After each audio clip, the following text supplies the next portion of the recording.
O mind, just speak about Gora. Gora's name is the abode of nectar, and the embodiment and bestower of divine love. In sleep there is Gora, in dreams there is Gora. Gora is the star of my eyes. In life there is Gora, in death there is Gora. Gora is a most precious necklace. Keeping Gauranga inside my heart, I will sit in a secluded place, and according to my heart's desire, I will keep my eyes fixed on his moon-like form. Without Gora, I cannot live. I have made Gora the essence of my existence. May my life be spent chanting the name of Gora. I do not desire anything else.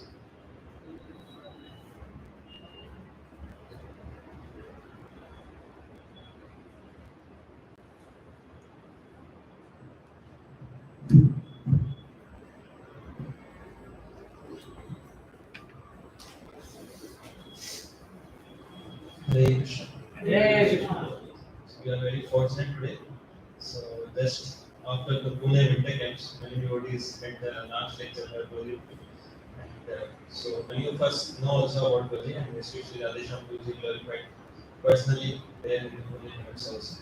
So most of us know, but still from purification and about those who don't know about Prabhu.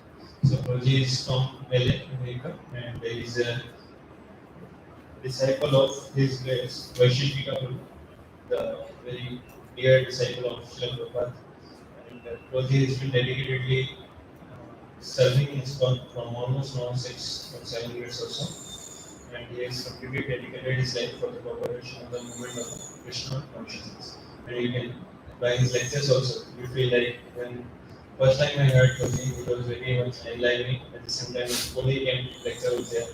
It was feeling like now we can go to the North America immediately. That's when Prabhuji's lecture is so inspiring to see his dedication and to see his inspiration to preach and give this Krishna consciousness movement. So that urgency at the same time is compassion. Prabhuji is living in LA, he travels across America in his van.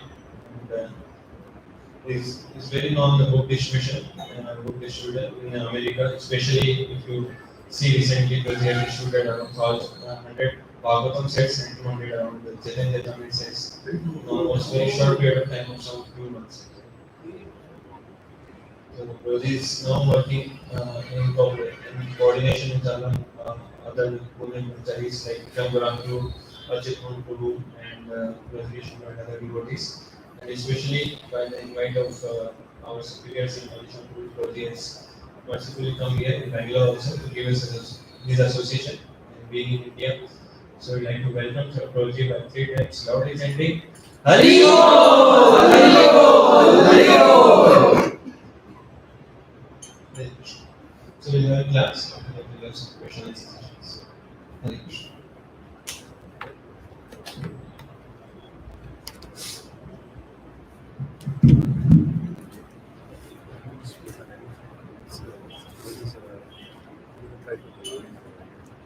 First year, second year.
Om Jnana-Timirandasya Jnananjana-Shalakaya Chakshurunmilitam Yena Tasmai Shri Gurave Namaha Shri Chaitanya Manobhistam Sthapitam Yena Bhutale Swayam Rupa Kadamayam Dati Svapadantikam Vandeham Shri Guru Shri Prabhakam Shri Guru Vaishnavamscha Shri Rupam Sagrajatam Sagana Raghunatam Vitam Sajivam Sarvetam Savadutam Parajana Sahitam Krishna Chaitanya Devam Shri Radha Krishna Pada Sagana Lalita Shri Vishakam Namo Vishnu Padaya Krishna Prishthaya Bhutale Srimate Bhakti Vedanta Swami Niti Namane Namaste Saraswate Deve Gauravai Pracharine Nivishesha Shunyavadi Ashtachadesh Namo Vishnu Padaya Krishna Prishtaya Bhutale Srimate Bhakti Siddhanta Saraswati Namane Shri Varshavavani Devi Daitaya Kritantaye Krishna Sambandha Vijnanam Taine Prabhave Namaha Madhurya Gulchala Prematya Shri Rupanuga Bhaktita Shri Gora Karuna Shaktis Vigrahaya Namostute Namaste Gauravani Shri Murtaye Dinatarine Rupanuga Virudapa Sadantaranmantaharine Namom Gorikashoraya Sakshat Vairagya Murtaye Vipralambara Sambodhe Paramo Jayate Namaha. Namo Bhakti Vinodaya Satchidananda Namine Gaura Shakti Swarupaya Rupananda Parayate Gaur Bhava Buddhisvam Nirdesa Sajjanam Priya Vaishnava Sarvabhauma Shri Jagannathaya Te Namaha. Namo Mahabharatnaya Krishna Prema Pradayate Krishnaya Krishna Chaitanya Namane Gaurasya Namaha. He Krishna Karuna Sindhu Deenabandho Jagatpate Gopesha Gopika Kanta Radha Kanta Namostute Bhakta Kanchana Gaurangi Radhe Vrindavaneshwari Rishabhanu Sute Devi Pranamami Hari Priye Vancha Kalpatarubhasya Sindhu Devacha Patitanam Bhavanebhyo Vaishnavebhyo Namo Namaha. Jaya Shri Krishna Chaitanya Prabhu Nityananda Shri Advaita Gadadhara Srivasadi Gaura Bhaktavinda. Hare Krishna, Hare Krishna, Krishna Krishna, Hare Hare, Hare Rama, Hare Rama, Rama Rama, Hare Hare. Durgame Bhagavatasya Sakala Pragatir Muhur Swakripaya Sridhamena Santa Samparamanam Dhamdhe Nishaya Trinakam Tadayarni Tatya Vitvasaka Kusatavetadaham Bradi He Sarada Salakam He Harihaya Dura Goranga Chandra Charane Gurutanuragam.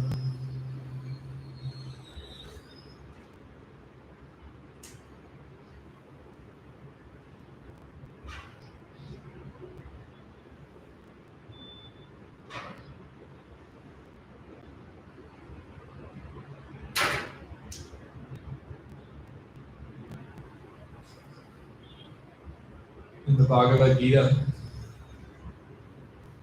Krishna says, Manmanam Bhavat Bhakto. Sorry. Mama Ishvam Sujiva Loke, Jiva Bhutat Sanatana, Manashastrani Indriyani, Prakritim Ayakarsati. Manashastrani Indriyani, Prakritim Kayakarsati. That all living entities in this world,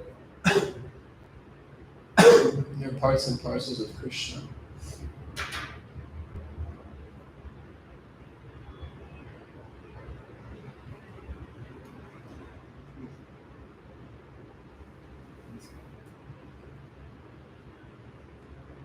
All living entities in this world, they're parts and parcels of Krishna.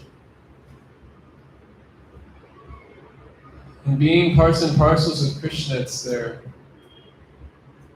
natural propensity to want to love Krishna, to want to serve Krishna, to want to give pleasure to Krishna in all circumstances. Satatam kirtayanto mam yejana paripasate tesam nitya viyuktamam. That every living entity, their natural propensity is to want to speak something about Krishna, to want to glorify Krishna, to want to tell other people about Krishna. And we understand from the Chaitanya Charitamrita that actually most living entities are engaged in this activity of Krishna Kirtan, the glorification of Krishna. And just as the living entity is eternal, in the same way the Sankirtan of Krishna's names are also eternal. It's not that Krishna's names begin at a particular point like our material bodies. Our material bodies have creation, and there's some development, and then it produces some byproducts, and then it begins to dwindle and eventually it vanishes. But Krishna's holy names and the association of Krishna's devotees, they're just as eternal as Krishna himself. And just as eternal as Krishna is parts and parcels, the jivas, the living entities. Mama ishvamso jiva loke, jiva bhutasana. Manashastrani indriyani, prakriti sastani karsati. That the living entities, they're amsas of Krishna, they're expansions of Krishna. So in that sense, everyone is meant to be glorifying Krishna constantly. But those who have come to this material world, they've made an unfortunate decision. Krishna bole se jeev and not your body rule. Ataeva maya tare samsarabhik. The living entities of this world have chosen to turn away from Krishna. And having turned away from Krishna, they're meeting with various kinds of suffering. And this forgetfulness of Krishna is the only cause of our suffering in this world. Many people, due to association with the material energy, they develop various kinds of desires in relationship to those modes of material nature which they've associated with. Purusha prakriti stohi, both a prakriti or janguna. Kananam gunasango sadasadyo nijanmasu. According to how one is associated with this world, according to how one has touched this world,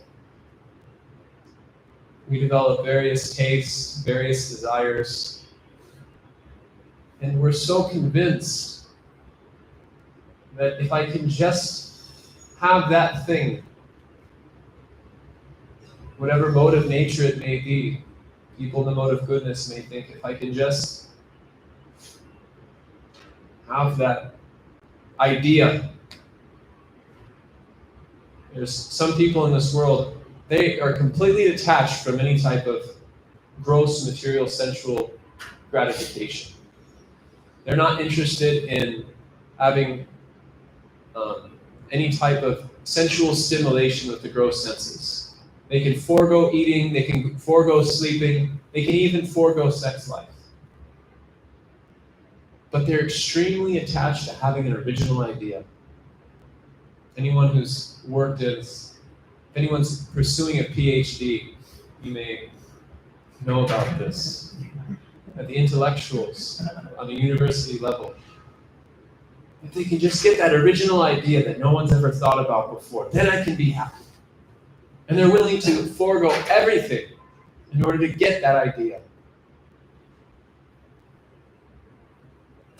And someone in the mode of passion, they feel that if I can just find that woman, if I can just find my Prince Charming, if I can just find the damsel in distress, then my life will be so happy. And someone in the mode of ignorance, they think, I can just get that deer. They're willing to do anything in order to have that deer. In India, if you've ever ridden in a sleeper compartment, you'll find there's always one man. It seems to be the same man, at least to me, because I'm from America. I wasn't raised here, so circumstances look the same sometimes. There's always that one man crawling on the floor, sweeping up all the dirt in every compartment. And he goes up to every person hoping they'll just give him 1 rupee, 10 rupees, 5 rupees, whatever you want to give me, just something. And there's one distinct characteristic you'll find on this one man. He smells like alcohol. So, alcohol. So I think everyone's met this man before, traveling in the train. So this is life in the material world. People struggle so hard to find some pleasure. The person with the original idea, he works so hard. And he finally gets that idea, but then someone has a better idea than him, and he gets second place, so he kills himself. This is a problem in India. People become so stressed out intellectually that if they can't achieve the number 1 position, then their life is not worth living. In the mode of passion, you don't need to look far. You can simply look to the movies of Hollywood, what happens when a man and woman come together. Tunsha Sriyer Mituni Bhava Mitsan. Tayor Mito Hridaya Grante Mahur. Adobri Hakseshas Pitapta Vitayar. Janasya Moho Yamaham Mameti. Lord Rishabdev is warning everyone that the primary thing which captures the living entity in the shackles of material consciousness is the sex attraction between a man and woman. The power of sexual pleasure is so stimulating that it can take away the attention of a man of even the most discriminating intelligence. Sri Ravi Muni is simply meditating, minding his own business in the water. 2 fish started copulating, and he lost his mind. He gave up his austerities, and he had to go find a mate. Vishwamrita Muni, he was tolerating the most severe winter in the Himalayas. And then he would go to the desert and light fires around him during the summer. And he was tolerating all these things. But then when he heard the ankle bells of Menaka, his mind was completely disturbed. And we don't need to say much about the mode of ignorance. Every year, so many people die due to drug abuse, due to alcohol poisoning. So people become entangled in their desires. According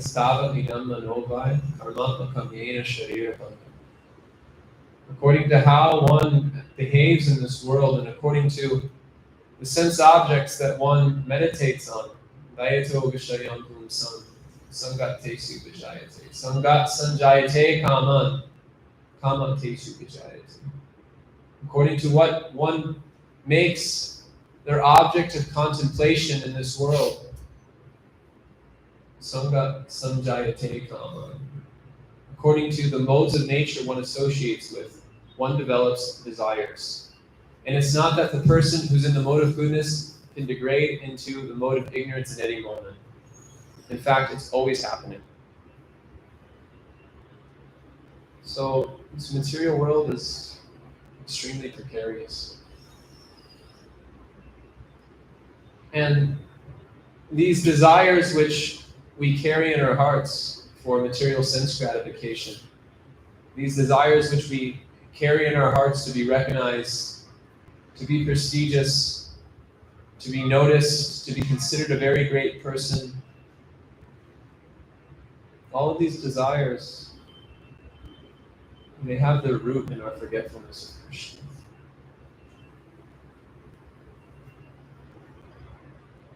Having forgotten Krishna,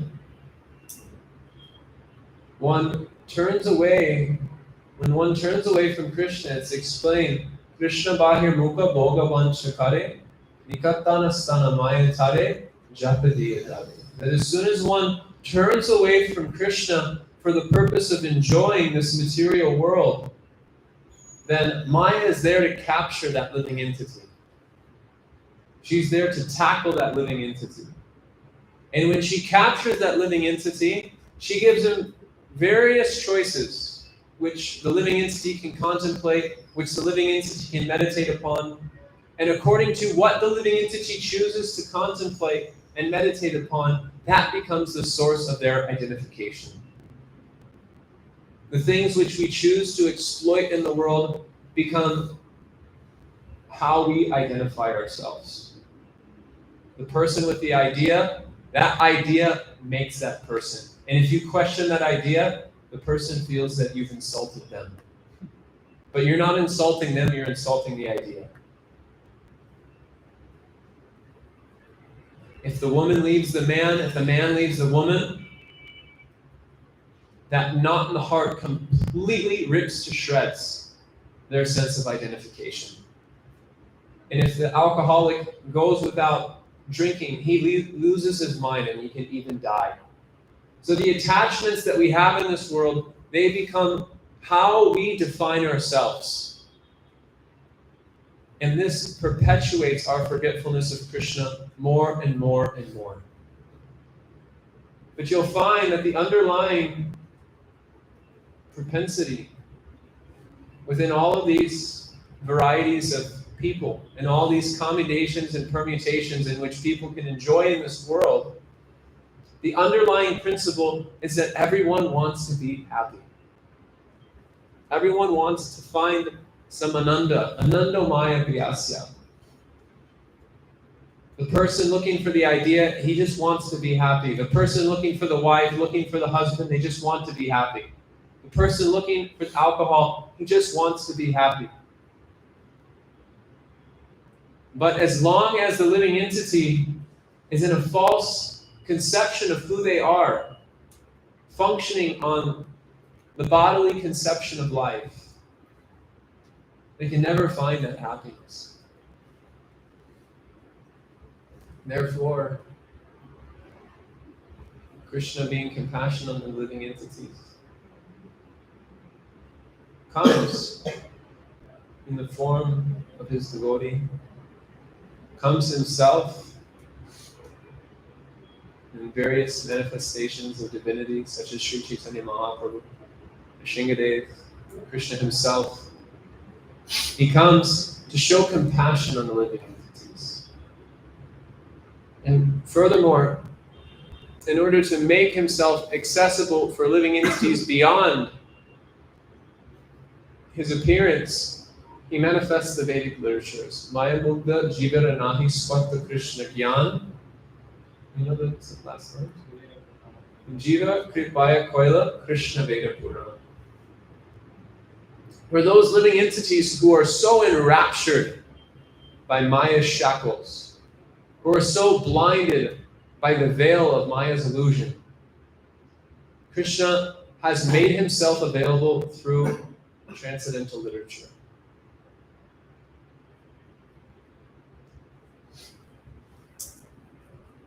So, Krishna, being extremely compassionate on the living entities, wants to give everyone the opportunity to hear about him. Because he himself, the living entities and his holy names, they're eternally related. And until the living entity can reawaken that relationship with Krishna, then the common denominator of their life will constantly be Dukkhalayam Shashvata. This will be the underlying principle which pervades every circumstance of every living entity who is forgetful of Krishna. No matter how happy one may seem temporarily, in due course of time, that happy circumstance will be taken away.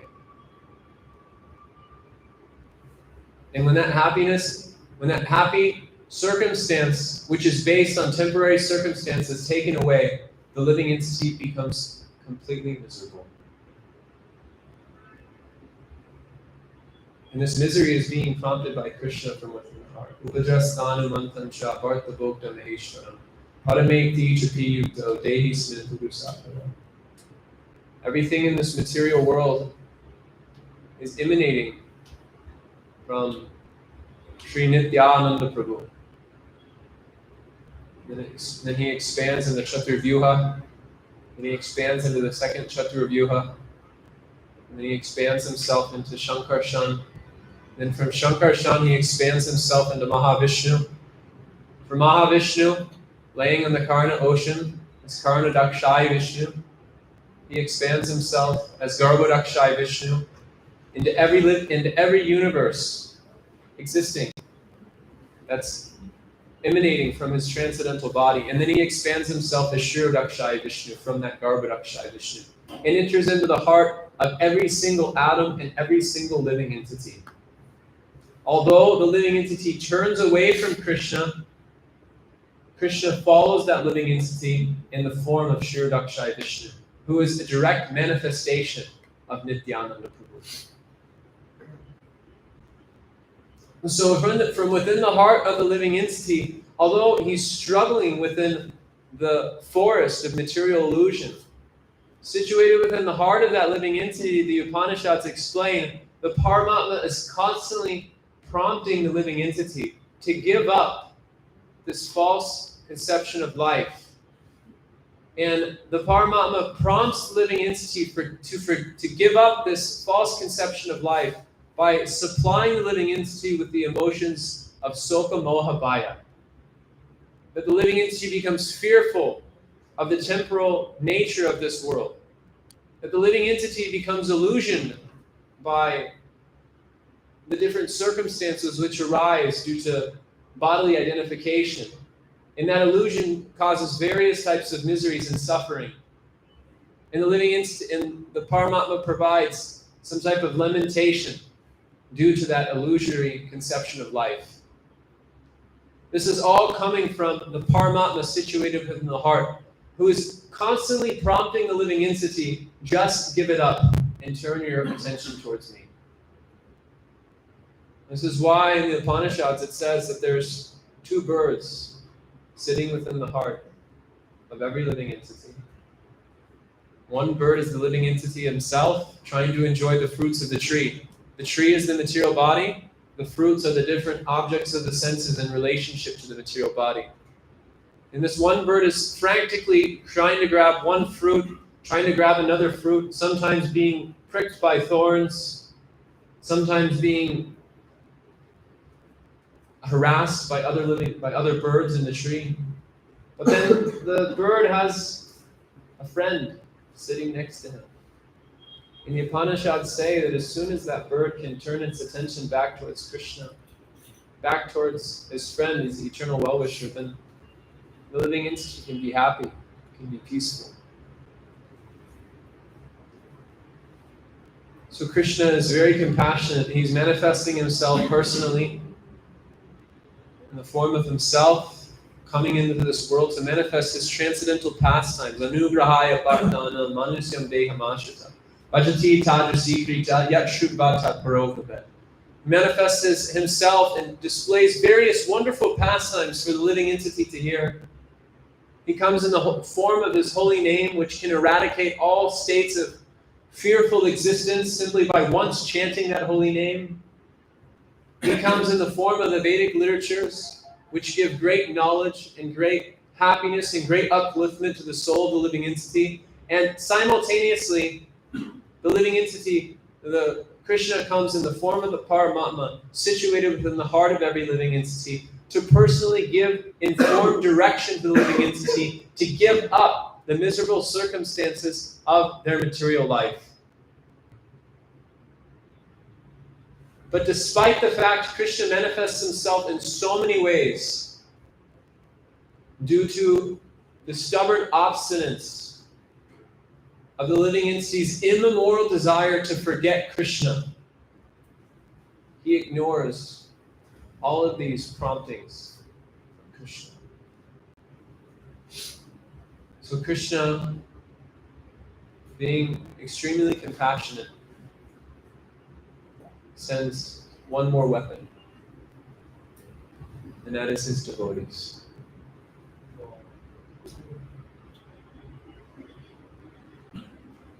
Vande Gurun Ishabhaktam Isham Ishvadakadakam Tat Prakashas Tata Shaktir Krishna Chaitanya Samjikam.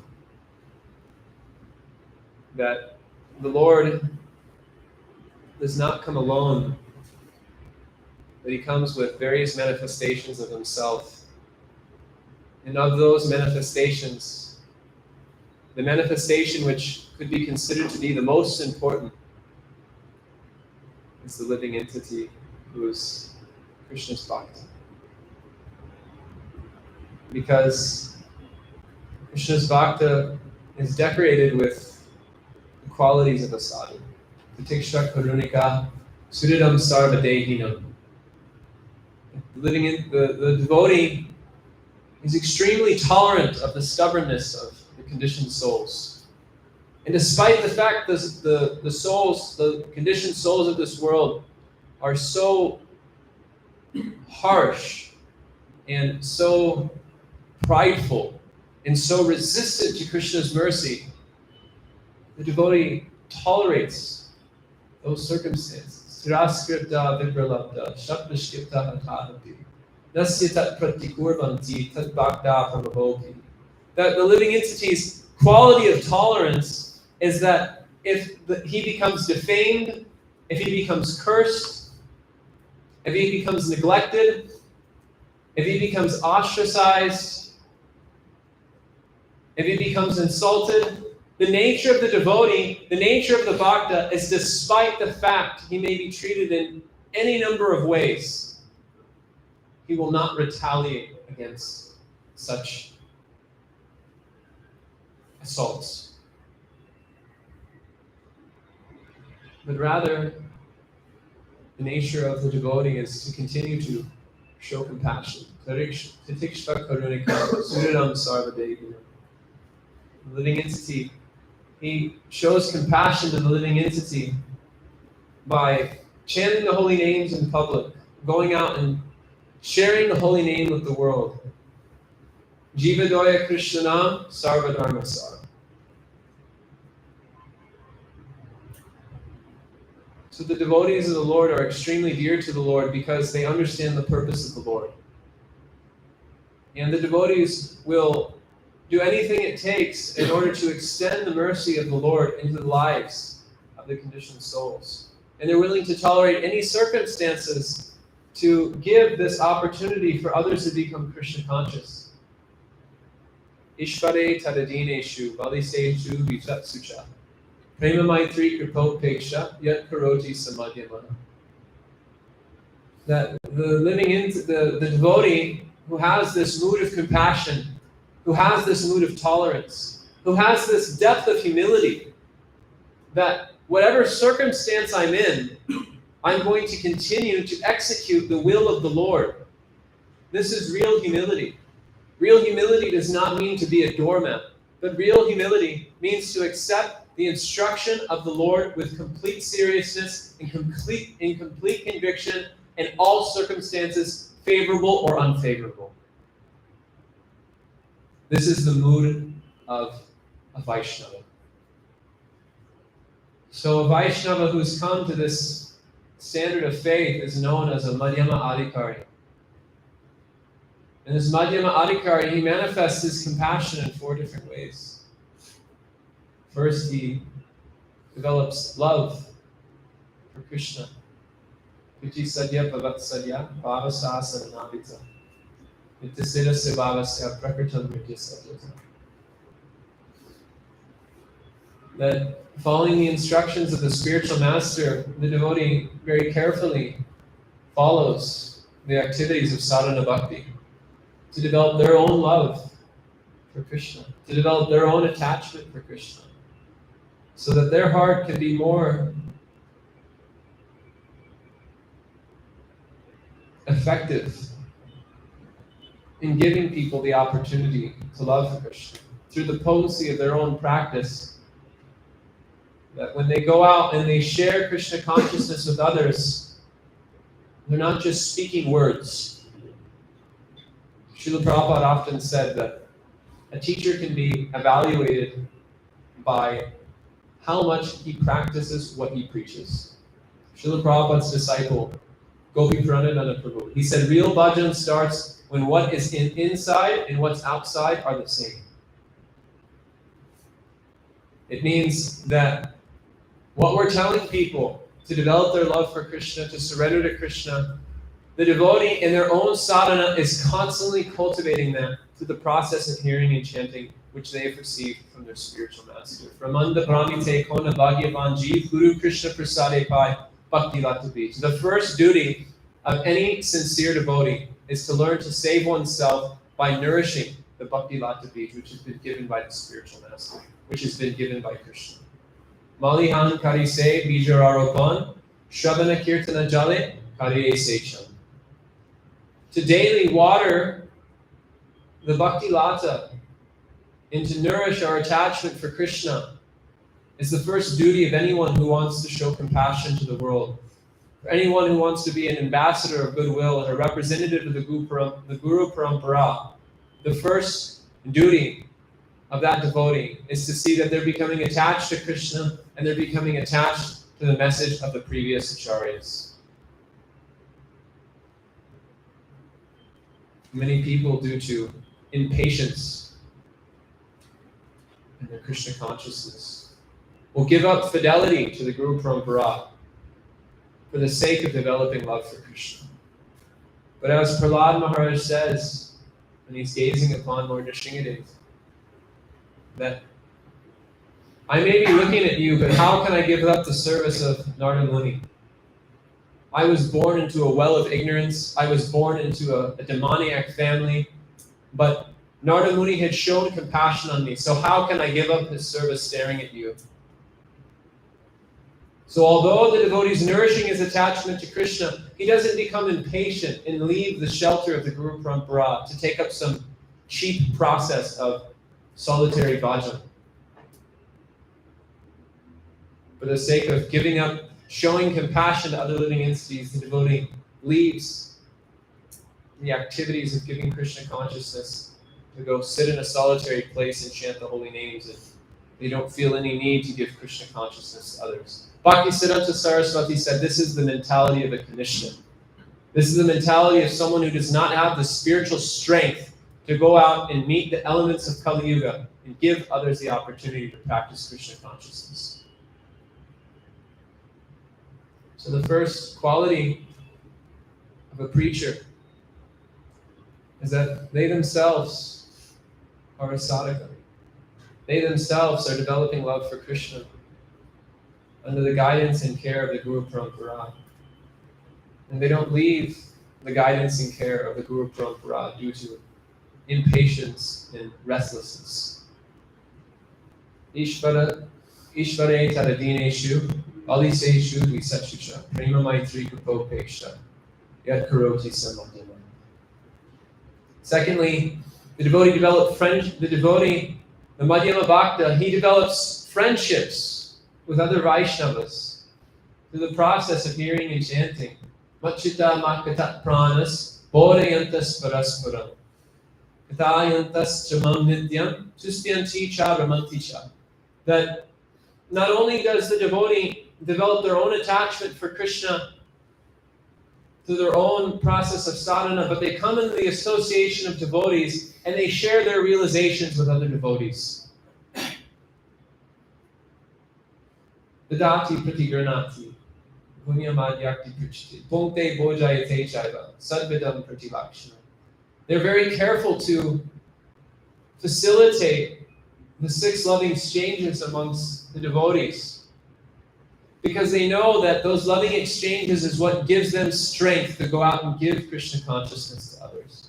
And that Sankirtan is a team sport. Sankirtan is an activity which has to be done in the association of devotees. It's not an activity that one does by themselves. They nourish their relationships with other Vaishnavas, because through the nourishing of those relationships, they develop strength to give Krishna consciousness. Parasparan katanam bhavanam bhagavadishah natastu One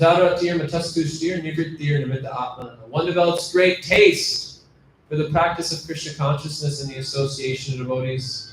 One develops great satisfaction in the association of devotees, and simultaneously one develops the strength to give up their attraction for material sense objects in the purifying sound vibration of Krishna Katha, which takes place in the association of devotees.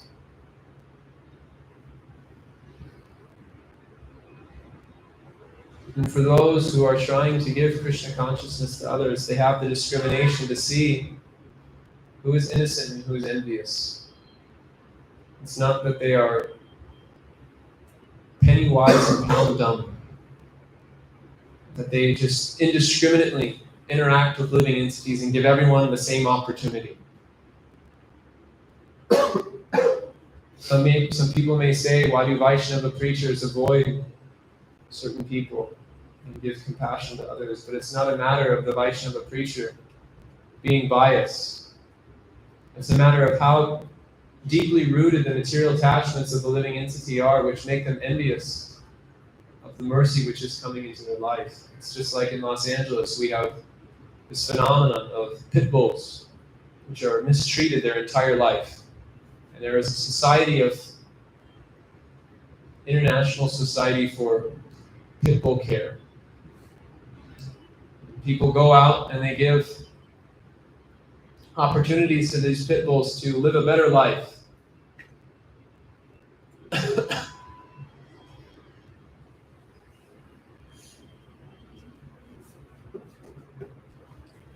They give opportunities for these pit bulls to live a better life. So when they go out and they meet these dogs on the street, many of the dogs have been beaten, have been hurt, and when they reach out to try to help the dog bites back. So some dogs have to be left alone because it's too dangerous for the person to interact with. In the same way, people who are too envious, people who are too offensive, the best medicine is no medicine. And the Vaishnava preacher, feeling pain for that living entity, instead of pursuing that person more, in which that person can become more offensive, he prays within his heart that somehow, my Lord, please help this living entity turn back towards you. And those prayers of the Vaishnava bless that envious living entity. But he doesn't pursue them indiscriminately. Because if that living entity is pursued even more, it could become more offensive and more adverse to Krishna due to the offenses they've committed. And finally, the Vaishnava who has adopted the service of spreading Krishna consciousness is very careful to show mercy to the innocent. So the Vaishnava always makes it a point to give everyone the opportunity to read Srila Prabhupada's books, to chant the holy names, and to give them shelter and care in a world which is so full of discouragement and neglect. The Vaishnava gives that person a sense that they have a friend who genuinely cares about them, not because they have a big wallet, not because they're very handsome, not because they have so many material qualifications, but they care about them in the deepest way possible. They care about reviving that person's relationship with Krishna. So you're all young, intelligent men who have come in contact with the mercy of Srila Prabhupada. And simultaneously you have taken birth in the land of Bharat. Bharata Bhumite Hoila Manasya Janmayar Sartakara Karikari Parabuddha. So you all have a great responsibility to not simply remain in India, but you all have a very grave responsibility to qualify yourselves, to go to all parts of the world and give people the opportunity to practice Krishna consciousness. So it's of extreme importance that you learn to develop these 4 qualities of a preacher. That you regularly are praying for the qualification to preach, that you're regularly studying Srila Prabhupada's books, that you're chanting the holy names attentively, and that you're cooperating with each other and developing loving relationships amongst each other. Because there is a world which is burning, samsara dava adalita loka. And it has a great need for merciful Vaishnavas to go out and give people the opportunity to chant Krishna's names, to eradicate the ignorance which is causing their suffering, and to give everyone in the world the opportunity to take shelter of Srila Prabhupada and the Guru Prabhupada. So I request all of you to take this practice of Krishna consciousness extremely seriously. Because this human form of life is an extremely rare opportunity. And for all of you who have been born in Bharatvarsha is even more rare. So please don't see this association of devotees as just a pious charitable club. But this is meant to be a sangha of people who want to create a revolution within the world by giving everyone the opportunity to chant and dance in the Sankirtan of Sri Chaitanya Mahaprabhu. Thank you very much. Hare Krishna. Hare Krishna. So, is there any questions?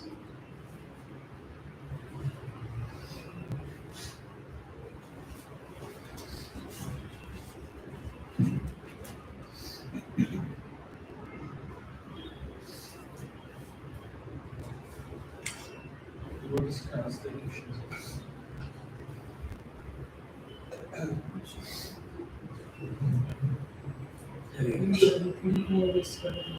Is there a microphone? I can't hear very well. Thank you for this wonderful lecture, very insightful points. So, one question that every underlying principle is that every living entity is seeking for happiness. That's why he's doing work, whatever activities. But in case of show, it's a person is want to show off, but he knows that doing that he will be infected, will be at the nose and life will be miserable. But he need go to show off things. So he knows that he will be unhappy, but then why he does so?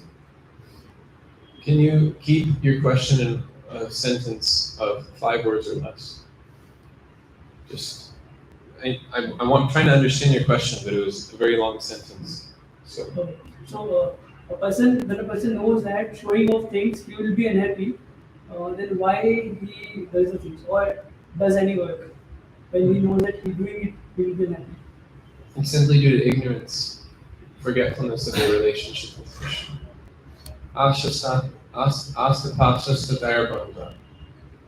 Krishna explains in the Bhagavad Gita that forgetfulness of him casts one into a net of endless hopes.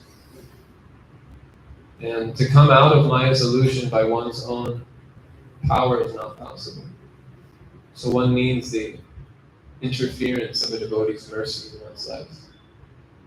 Until one receives the mercy of Krishna, then all of one's hopes of material happiness are completely defeated. Mogasya moga karma no mogi jnana vichetasa rakshashim aksharim shaiva prakritim moginim shutaha. Mogasya moga karma no. Their karmas are defeated. Moga jnana vichetasa. Their knowledge is defeated. Rakshashim aksharim shaiva. They are overcome by materialistic atheistic views. So no matter what they do to be happy, will be completely defeated. Because unless one has consciousness of Krishna, Krishna will not allow the living entity to be peaceful in this material world. Sitting within the heart of the living entity, he won't tolerate the living entity being forgetful of him. So he'll constantly be prompting the living entity from within his heart through the agency of various emotions and desires. And those emotions and desires will ultimately lead to defeat and misery. So until one can awaken their knowledge of Krishna, Krishna Matirastu, then one is bound to suffer. So no matter how hard one tries to show off in an attempt to be happy here, Krishna won't allow it to happen. Eventually they'll be defeated. Eventually they'll be miserable. And that misery and defeat is only there as a tool of compassion, being utilized by Krishna as the Paramatma to help the living entity awaken his Krishna consciousness. Because everyone is a devotee of Krishna. Everyone is meant to love Krishna. And forgetting to love Krishna is the cause of all suffering.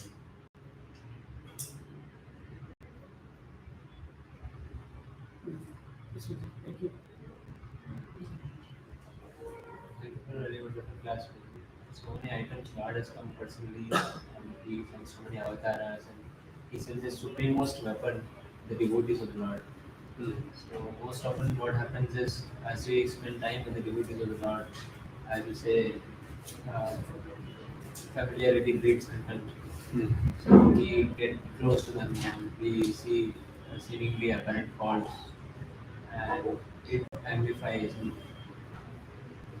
actually how to keep that sense of respect and constantly while being in association with devotees to gain the advantage of the devotees, not just being with the devotees, also take advantage of the association with devotees.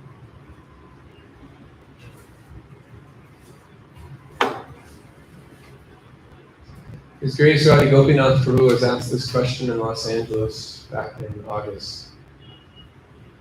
And he said that if the center of a relationship is sense gratification, then familiarity will breed contempt.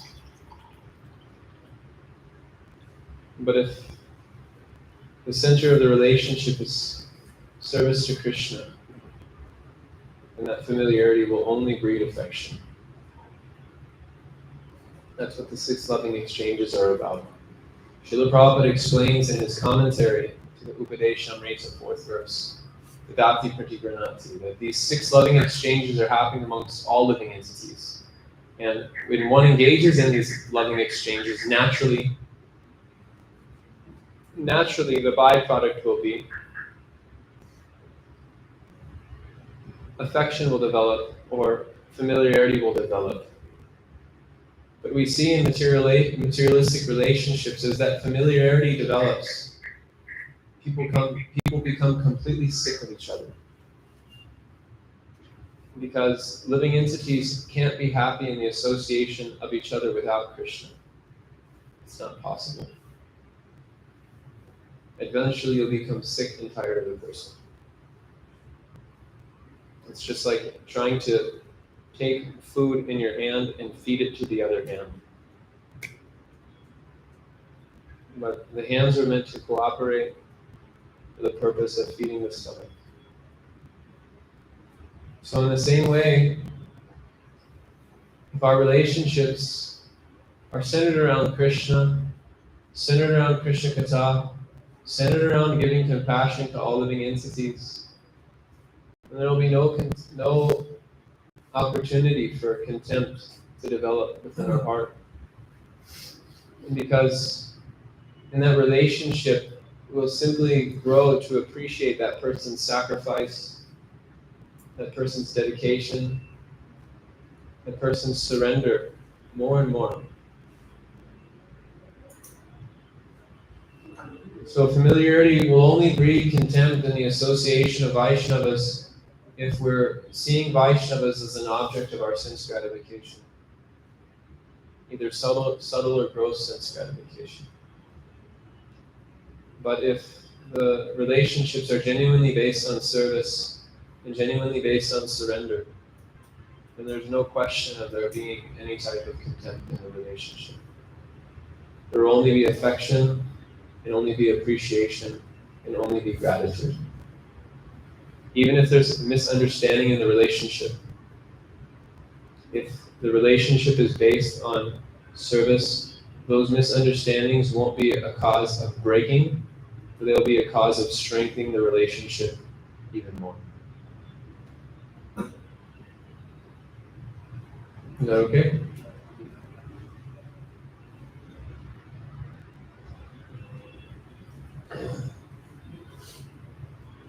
Prabhu, I have one question. So generally when we speak that everything is happening for my good. The Lord is supporting me, is in my favor.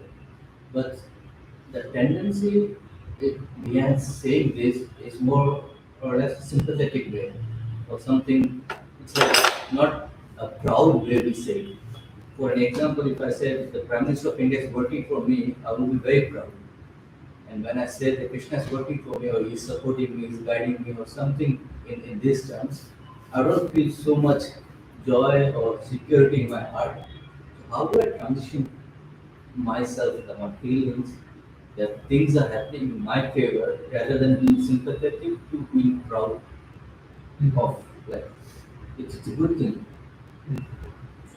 Kaviraj Goswami in the Chaitanya Charitamrita says, Kama Indriya Prita Icha Dari Balikam Krishna Indriya Prita Vacha Dari Premanam.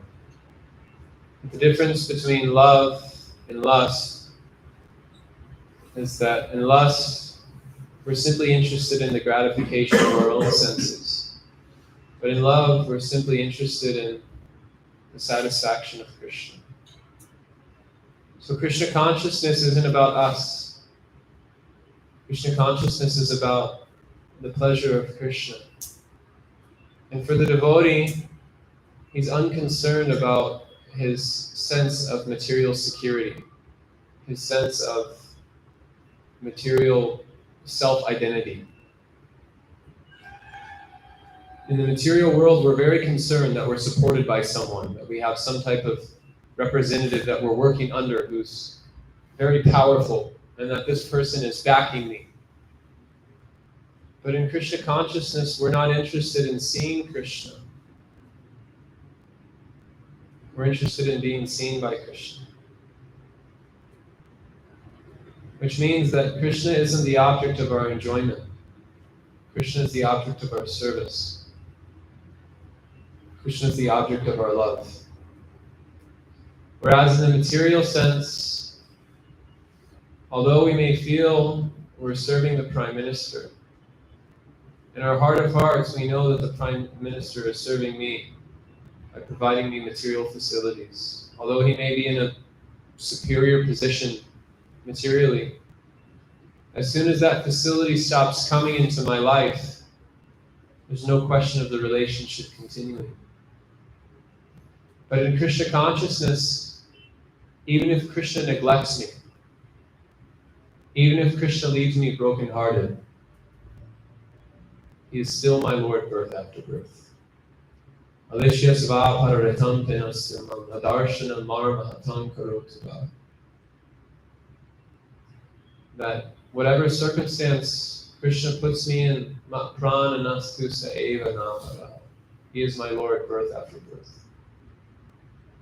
So the devotee isn't concerned with being in a materially comfortable circumstance or Krishna providing his material necessities. In the lower stage, we're very much concerned that Krishna should provide everything for me. But the first lesson that we receive in the Bhagavad Gita is you don't act for yourself. You act for me. Whatever your karma is, whatever your circumstances, whatever skills and ability you have, you simply do that as an offering to me. Yat karoshi yadanashi, yag jahosi dadasya, yat tapasi stakonteya, tat kuruswamadarpana. Krishna begins the Bhagavad Gita with this lesson of karma yoga. And whatever your position is in life, no matter where you're coming from, Arjuna is a soldier on the battlefield of Kurukshetra. But Krishna is telling him that you simply work for me. And whatever the fruit of that activity is, you give it to me. And that's the beginning of devotional service. And as one evolves, that you're no longer interested in doing what they want for Krishna. They're interested in doing what Krishna wants them to do. So we have to understand that Krishna consciousness is not about us. Krishna consciousness is about the pleasure of Krishna.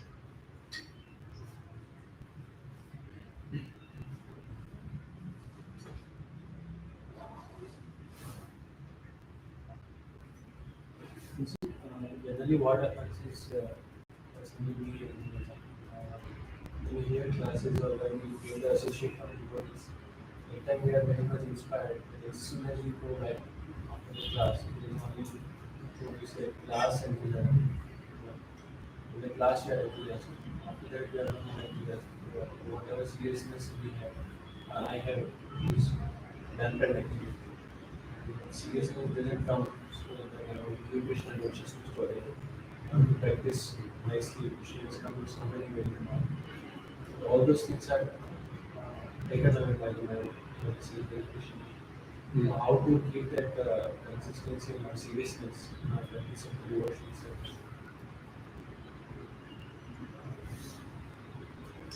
Srimad Bhagavatam says, Nasu prayeshu bhadreshu nityam bhagavata sevaya.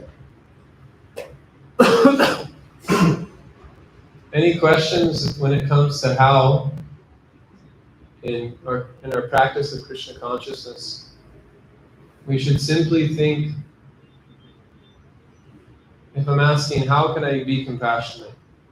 How can I remember what's being spoken in the Bhagavatam class? How can I improve my chanting? The first thing that we should look at is how much are we reading Srila Prabhupada's books? How much are we taking in the vibration of Srila Prabhupada's books in our own time? Not just reading when the Bhagavatam class comes, but reading whenever we have time. We should absorb our mind in the message of the Srimad Bhagavatam. We should absorb our mind in the message of the Chaitanya Charitamrita, absorb our mind in the message of the Bhagavad Gita. And by associating with that vibration, we'll be in direct contact with Srila Prabhupada. And by being in association with Srila Prabhupada, there will be a spiritual transfusion of the Karuna Shakti entering into our heart, and we will become empowered with that mood of compassion, which is so overwhelmingly present in Srila Prabhupada. But if we're not regularly studying Srila Prabhupada's books, then we'll be dry. It's just like if you go through the day without drinking any water, it becomes very difficult to do the most simple things. You lose focus, you have a headache, you become tired. But if you're regularly drinking water throughout the day, naturally you'll feel focused, you'll feel nourished, you'll feel energized. So Srila Prabhupada at the end of the Madhya Lila, he says that devotees do not just subsist on grains and food, but the devotees subside on the pastimes of Sri Chaitanya Mahaprabhu and the pastimes of Krishna. And Srila Prabhupada says in that purport that if the members of the International Society of Krishna Consciousness should make a great effort to read all of the books being provided. And he lists Srimad Bhagavatam, Chaitanya Charitamrita, Nectar of Devotion, Bhagavad Gita. He said, those who fail to do so will simply eat, sleep, and fall down. So if we want to develop the mood of compassion that's so overwhelmingly present in Srila Prabhupada, then we need to be associating with Srila Prabhupada through the reading of his transcendental books. We should not read simply for the sake of collecting information, but we should read Srila Prabhupada's books for the purpose of imbibing his spirit of preaching, his spirit of compassion, and his attachment for Krishna. And I can promise to anyone who's regularly reading Srila Prabhupada's books, Srila Prabhupada will be pulling that person by the shika to go out and give Krishna consciousness to others. It will be the natural byproduct of reading Srila Prabhupada's books. This devotee Sundar Prabhu, he says how no one ever told him to distribute books. His spiritual master never told him to distribute books. Radha Prabhu never told him to distribute books. No authority in the temple ever told him to go out and distribute books. But still, he always felt this strong urge. You have to distribute books. You have to distribute books. You have to get these books out into the world. So whenever he would travel on the train, anyone who knows Sundar Prabhu knows that he lives. You know Sundar Prabhu. Who knows Sundar Prabhu? Okay, good. Anyone who knows Sundar Prabhu knows that for many years he lives an extremely austere life.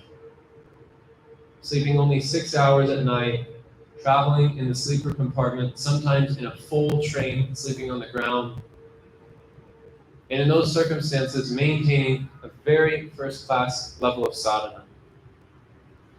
Doing the full morning program, chanting 16 rounds, doing everything hakka. And he would make it a point on every train ride that he would take, which was practically once every 2 weeks. He was riding from Warangal to Pune. And he would make it a point that I have to go out and distribute Srila Prabhupada's books to people. I have to give people the opportunity to read Srila Prabhupada's books. So he was always wondering, where is this desire coming from to distribute Srila Prabhupada's books? And then he realized that the desire is coming from his regularly studying Srila Prabhupada's books, that Srila Prabhupada himself is pushing him to go out and give people the opportunity to read these books. Nacho Gao Bhakta Sange Kara Sankirtan, Krishna Nama Upadeshe Tara Sarvajan. That go on chanting and dancing in the association of devotees and simultaneously go out and instruct others about this process of hearing and chanting, and give everyone in the opportunity, everyone in the world to become Krishna conscious. So if we're regularly studying Srila Prabhupada's books, then we will be pushed out the door. Our mind will be haunted by thoughts of preaching. We won't be able to get it out of our system. It will be radiating throughout our entire life. Everything that we'll be doing, all of our contemplations, every activity that we engage in, will always be thinking, how can I give people the opportunity to be Krishna conscious? And in this way, we'll be Saragrahi Vaishnavas, because we'll look at every circumstance as an opportunity to see, how can I improve my service to Srila Prabhupada? How can I improve my service to the Guru Parampara? How can I improve my service to Sri Chaitanya Mahaprabhu? By making the atmosphere of Krishna consciousness more attractive, more wonderful, and more enchanting for the living entities to come and take shelter of. So when devotees ask me how questions, I always ask the question in return, how much are you reading Srila Prabhupada's books? It's a great disease in our movement. We have many devotees that aren't reading Srila Prabhupada's books.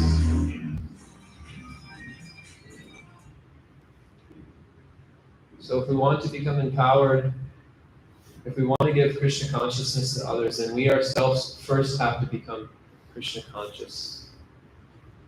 Bharata Bhumite Hoila Manusya Janmaya. First, you perfect your own life. Janma Sartha Kara Kari Para upakar. First, you make your life successful and then go out and show compassion to others. And making your life successful means regularly reading Srila Prabhupada's books for a minimum of 1 hour every single day. If you're not reading Srila Prabhupada's books regularly, there will be no push to give Krishna consciousness to others. Unless you have some person above you who's pushing you. But your potency to actually give Krishna consciousness to others will be significantly slackened. Because then when you're asked to speak about Krishna consciousness, instead of presenting things the way Srila Prabhupada has presented them in their books, what you've heard and what you've understood will be adulterated by your own doubts. And that adulterated presentation of Krishna consciousness will not have an effect on people's hearts. But if we're regularly studying Srila Prabhupada's books, if we're regularly associating with Srila Prabhupada, then we will understand the importance of remaining allegiant, of maintaining and nurturing allegiance and fidelity to the Guru Parampara by simply becoming instruments of their message.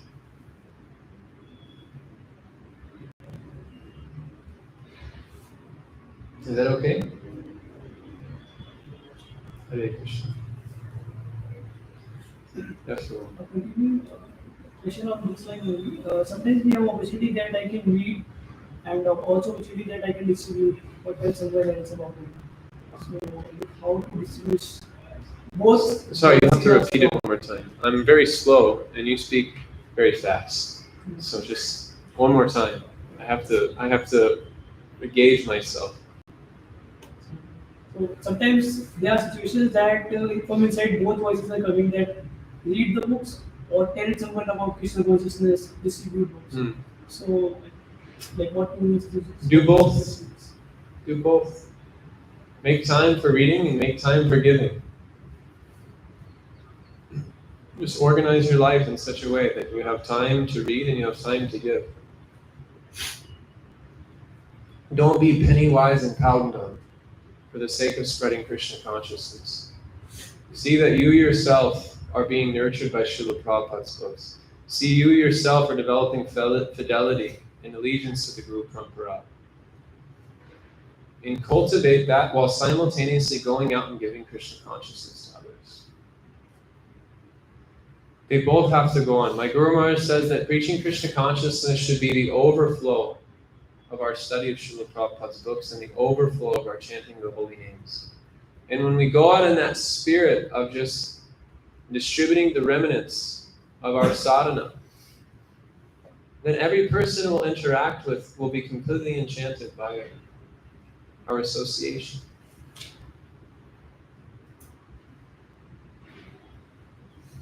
Any other questions?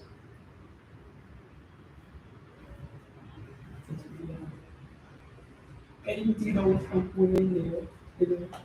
Can I what? Carrying 3 doubts from Pune layer. After your session, I asked 3 doubts. So, You want to go out and distribute books? He is asking that from Pune, when he heard your lecture here, he had some doubts and she couldn't ask them. Questions about the class from Pune. Okay, do you have them? yes. Okay. The question was that you mentioned that the team distributed Srimad Bhagavatam and Chaitanya Charitamrita sets in the West. Yeah. So generally, what teaching style is that first devotee comes, we tell them about DYS, some basic concept, Bhagavad Gita, sessions, counseling, and then Bhagavatam and Chaitanya Charitamrita. Also, Prabhupada said that it's like bachelors and masters. That like even if we distributed them, then how will they understood it? What can I say? We're being conducted and guided by madmen who are followers of Srila Prabhupada.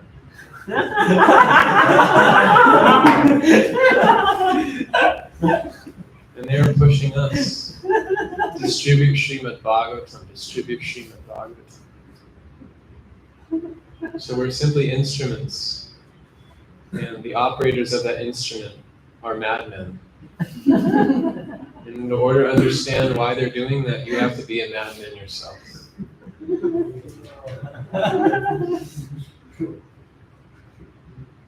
Srila Prabhupada wanted to see the Srimad Bhagavatam in the world. He wanted to see the Srimad Bhagavatam in the house of every intelligent person. That's why his entire life, the 10 years he was preaching in the West, he never gave up his translation of the Srimad Bhagavatam because he considered it his most important contribution to his movement. Many times he said, just let me write my books. You're giving me all this management. Please just take responsibility for this management and just let me write my books. Because he knew that his books would have such a profound effect on the world. So we can't understand the mind of a madman unless you become a madman yourself. And when you're being directed by such a person, you can only dance according to their direction. So we're simply trying to carry out the orders of our superiors. You can ask them. I can give you my Guru Maharaj's email. You can ask.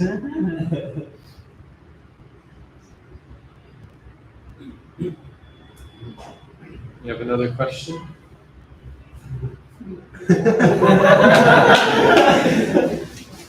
Hare Krishna. Is that everything? Yes, Prabhu. So,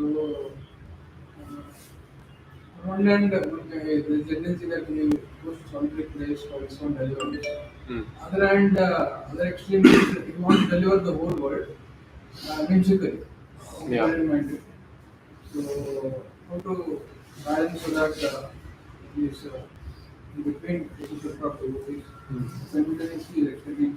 So, what we can be. My feeling, this question is it's an important question, but the answer is simple in one sense, but also quite deep and complex in another sense. My feeling is that if someone has an understanding of the mood of Srila Prabhupada and the mood of Bhaktisiddhanta Saraswati and the relationship between both of them, and their mood in preaching and expanding the Sankirtan mission, and how they differed. Bhaktivinoda Thakur, Bhaktisiddhanta Saraswati, and Srila Prabhupada. If one understands the mood and mission of these three personalities, and how they differed from the general body of Gaudiya Vaishnavas at the time, if one can understand that, then one can understand how to balance the difference between solitary bhajan and Jivadoy Krishnanam Sarvadharmasar. One has to understand the heart of that Guru Parampara. If one understands the heart of Srila Prabhupada, then one will know how to balance the two. My Guru Maharaj speaks about how he was, the only time he ever met Srila Prabhupada, he was in a room with other book distributors, and they were being glorified. And in the process of them being glorified, they were going through all the names.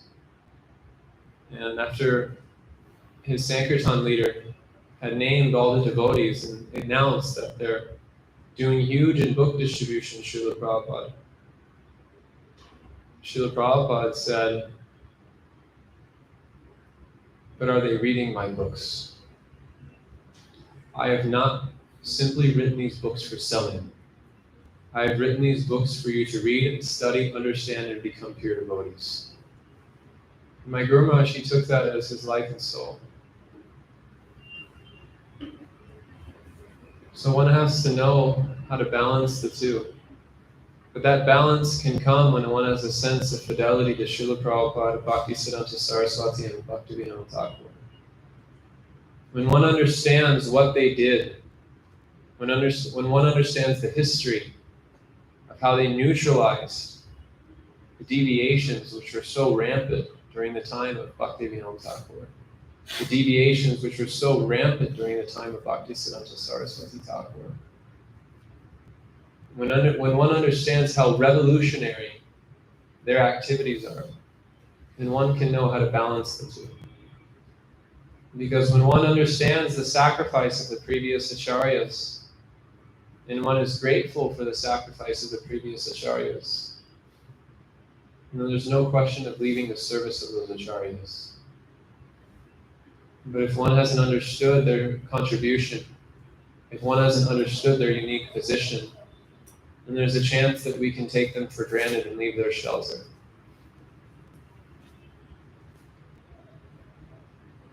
So the answer is simple in one sense, but also very deep in another sense.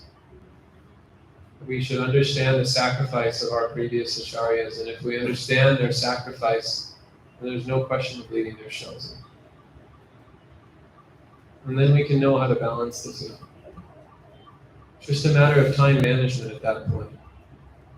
But many devotees, not many devotees, but some devotees, they leave the shelter of Srila Prabhupada, they leave the shelter of Bhaktisiddhanta Saraswati Thakur for the sake of becoming advanced in Krishna consciousness. But they have failed to understand the heart of Srila Bhaktisiddhanta Saraswati Thakur and the heart of Srila Prabhupada, and how they have made Krishna consciousness available in large to the entire world through their practice in sadhana of Krishna consciousness, through their sadhana that they've prescribed. So it's a very deep answer, but it's also very simple. It's just a matter of becoming aware of who our acharyas are and developing attachment to them. And then, even if one needs to take a break from preaching from time to time, the push of the acharyas will always be present within that person's heart. And that will get them out to spread Krishna consciousness. But if they don't have that fidelity, if they don't have that clarity, if they don't have that connection, then in the name of becoming advanced, they'll completely spoil their entire life. Simply sitting in a solitary place, wondering when will the next chapati and dal come into my stomach.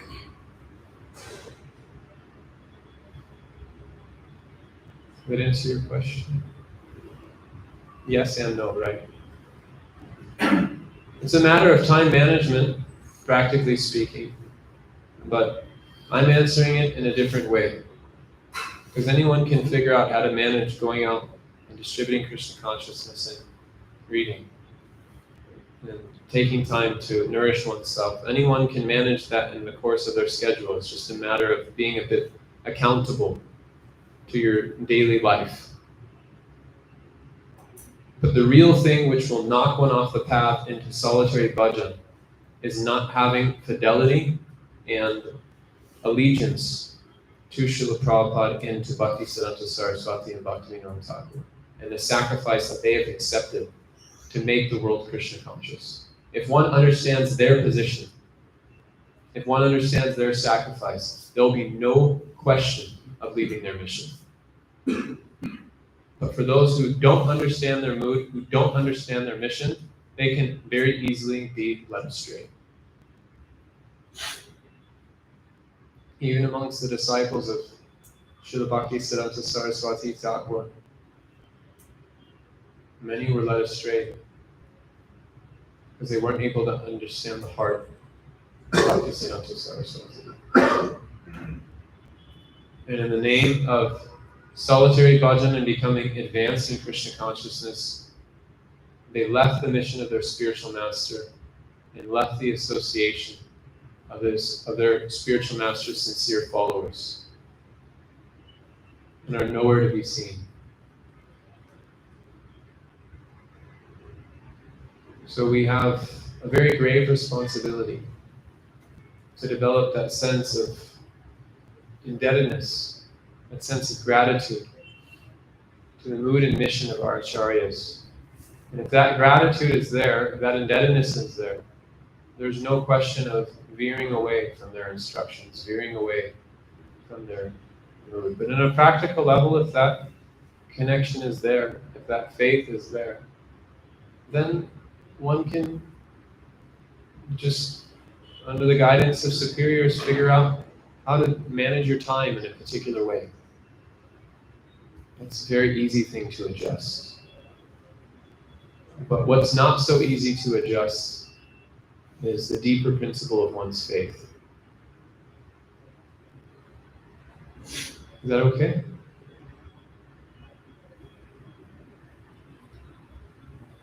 How did you come to Krishna consciousness? Like, what attracted you? Because in the West, it is the direction is going. Srila Prabhupada's books. Srila Prabhupada's books. From childhood, everyone is going into self. Their thoughts are also like that. How did you come in that flow and come back? Srila Prabhupada's books.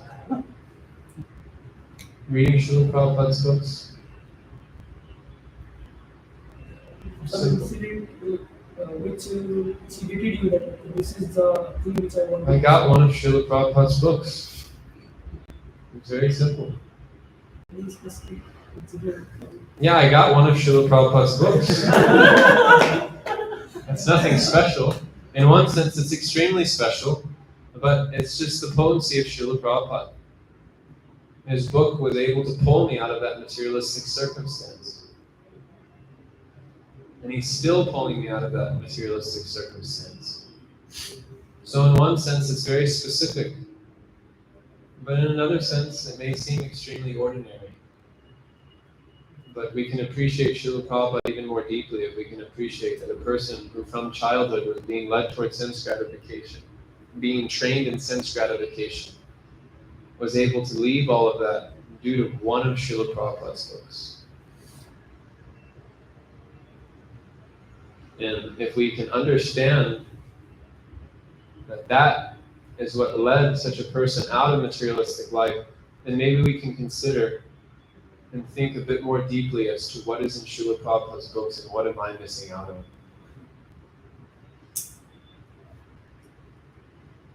Very rarely you'll hear me explain my history. But if you want to hear about it, there was a recording done in Hubli recently. There was an interview that Satyamurti Prabhu did. And out of my love for him, I answered some questions. So if you want to know more deeply, you can go to their YouTube or Facebook channel. I don't know which one it was. You can watch that.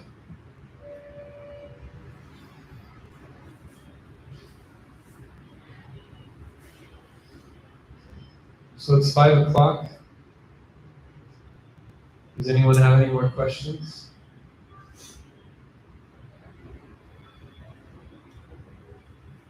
Yes, Prabhu. From the you go near the station, near to our temple, there is a big railway station. So I go there for picnic. I also made some books. I also made some WhatsApp group. Okay. Go whichever whomever I give book, I'll take their contact and add in there. And I'll be following up with them. What did you like? If you want, I can share with you. This one I don't replace. And even though I call also, sometimes later they will read and later they will not read. So how to push ourselves to give the books, though sometimes people are not receptive, how to keep our enthusiasm to go out and distribute books. So they might take enthusiastically, but it's so happens that they will not read you even after 1 year. It's there, I will read. How to keep oneself enthusiastic to step forward. Well, we can just understand that book distribution is high sadhana. If we understand that we're not just doing book distribution for the benefit of others, we're doing it for the benefit of ourselves, then we can just, when we go out and distribute books, we can just say, I'm doing this for my own purification. And if that's our mood when we go out and we distribute Srila Prabhupada's books, that I'm doing this for my own purification, and the result's in Krishna's hands. It's nice if you can have some program that people can come to. It's nice if you can have some course that they can sign up for. It's even better if you can have a course that people pay for. Because once people invest their money in something, it's very difficult for them to not do it.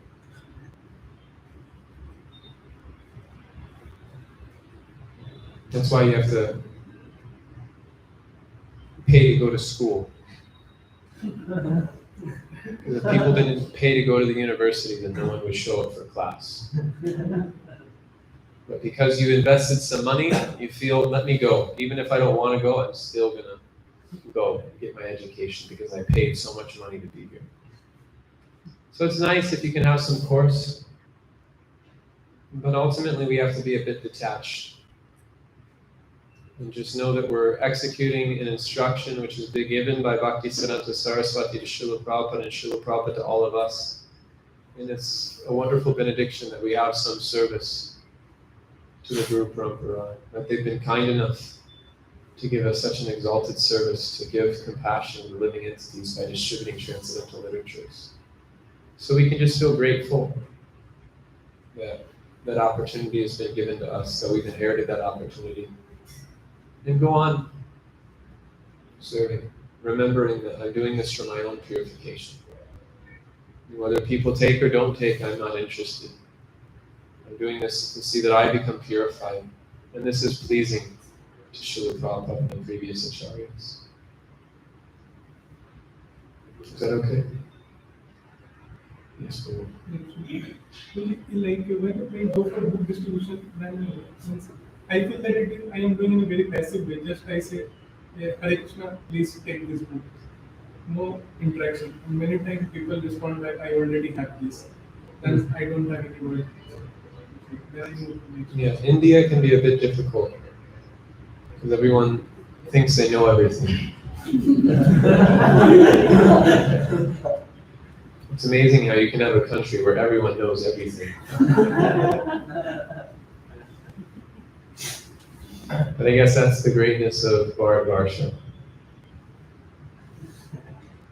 So one thing that you can do is always compliment people, no matter what. And initially, don't make it about the book. Don't make it about the book. Just go up to people and be an ambassador of goodwill.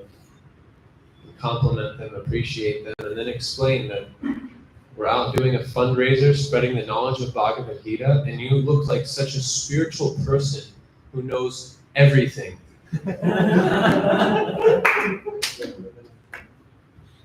That we had to stop you because we felt that you would have such a compassionate heart that you would want to give something to see that people in the world could read Bhagavad Gita. Could you please give some donation for our fundraiser for spreading the teachings of Bhagavad Gita? And you don't tell them anything about the book. You don't even give them the book. And then after they give the donation, you pull out your book bag and say, this is a gift of gratitude from me to you. This is what my spiritual master does, actually. What I do, which I learned from him, is I carry around these set of cards. Does everyone recognize this language? Yeah, it's Canada. And then this is... Anyone from Andhra? Telugu? Okay, from Andhra, right? Or you just know the languages. This is... Kripaya Daan Dijiye.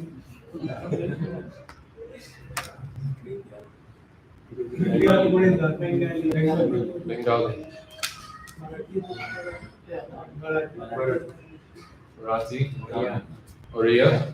And then we're back to Kannada. So I travel with these in my bag at all times. So I can travel, so I can distribute books in practically every part of India. I don't have Tamil though. Should probably get a set of Tamil. But I travel with these cards, and what I do is I go up to people because I don't speak the local language. There's a lot of languages in India, if you haven't noticed. And what I do is I give them some type of invitation card, and then I give them the book. I haven't said anything yet, by the way. I just say Hare Krishna.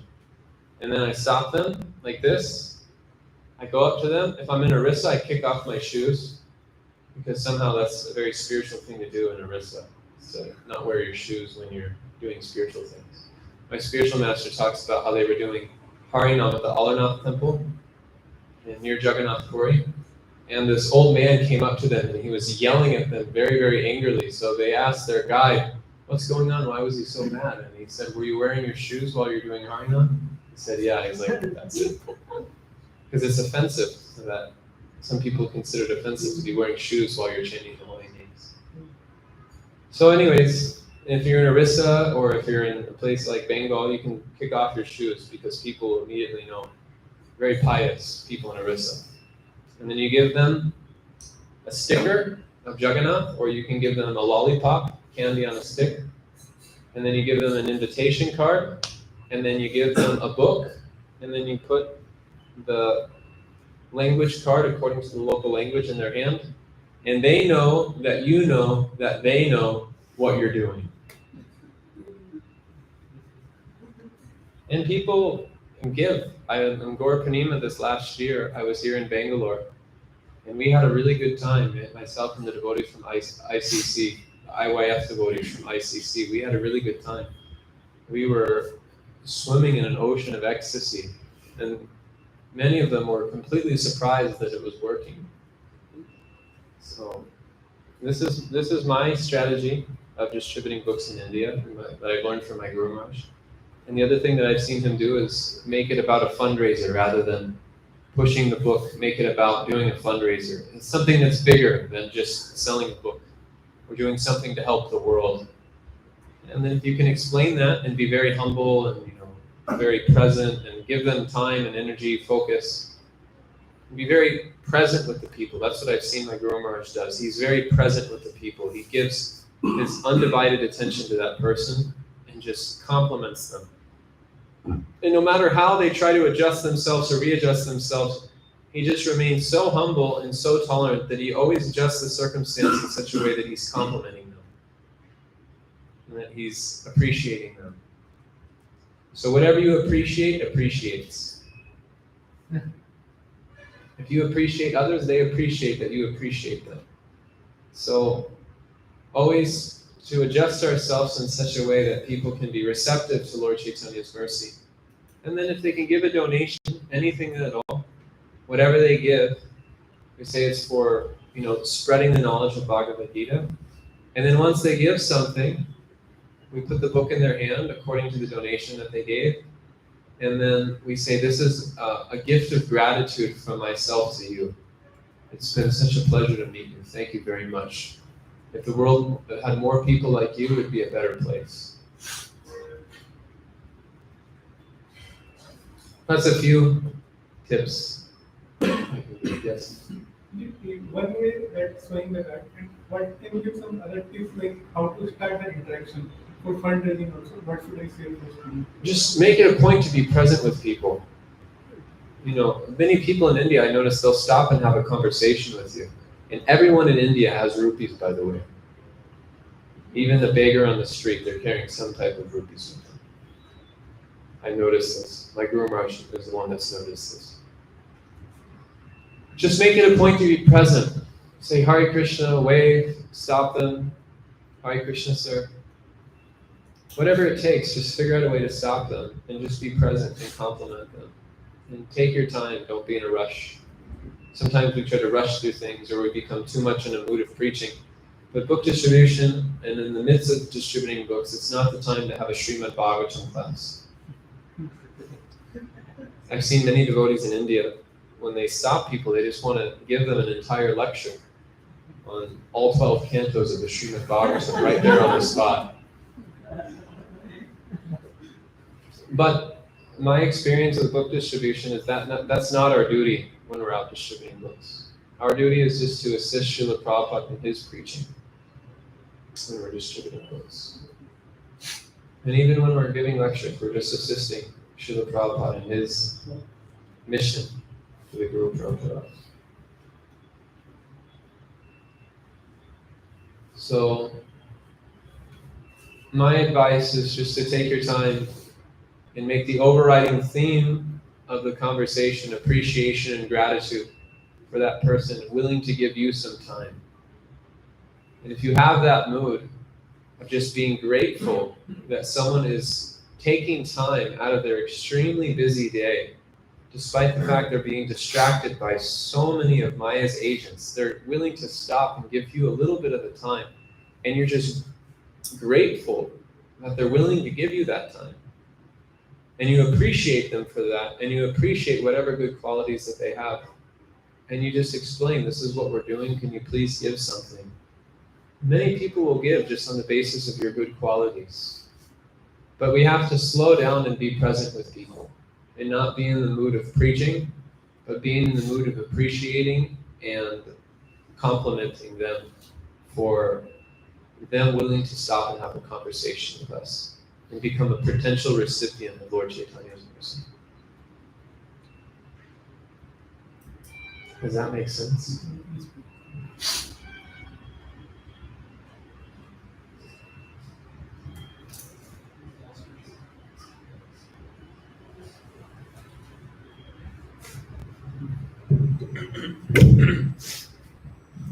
Hare Krishna. It was such an enlightening class, sharing my project. So I would like to thank Prabhu and actually more and more top and Prabhu visits here more frequently also. So I would like to thank Prabhu for the call of our hearts, and once we'll chant loud Hare Krishna now with us. Hare Krishna, Hare Krishna, Krishna Krishna, Hare Hare, Hare Ram, Hare Ram, Ram Ram, Hare Hare.